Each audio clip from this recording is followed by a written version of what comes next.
पतना में गल कर लो जी।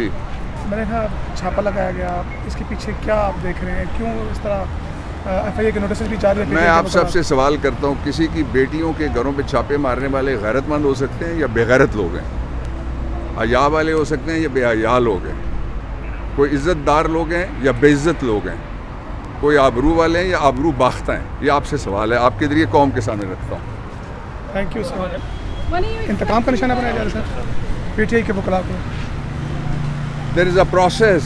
Today the notice will be issued. Maybe we'll request for today, and maybe it's a short notice. Sir अपने हम यहाँ तक पहुँच गए हैं कि वकला को भी हरासा किया जा रहा है और इमरान खान की वकालत करने से हमें जो है वो रोका जा रहा है।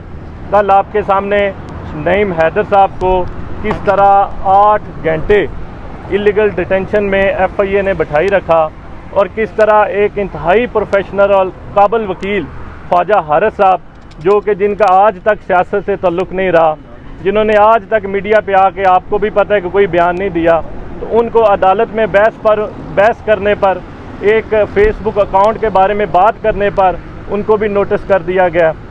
इनका ख्याल है कि वकला डर जाएंगे, इमरान खान की वकालत से पीछे हट जाएंगे, तो ये उनकी भूल है।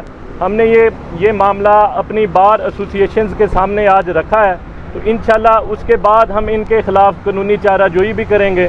और मसला ये नहीं है, मसला ये है कि वकला हमेशा आइन की खातिर जो है वो खड़े होते हैं। उन्होंने आज तक जब भी आइन के ख़िलाफ़, आइन की मंशा के ख़िलाफ़ फ़ैसले होते हैं तो वकला ने स्टैंड लेना होता है।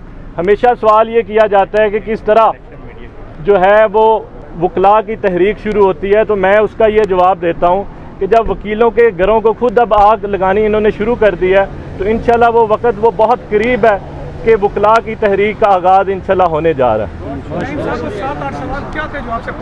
बस ठीक है सर, आप आ जाएँ साइड पे आ जाएँ, बताते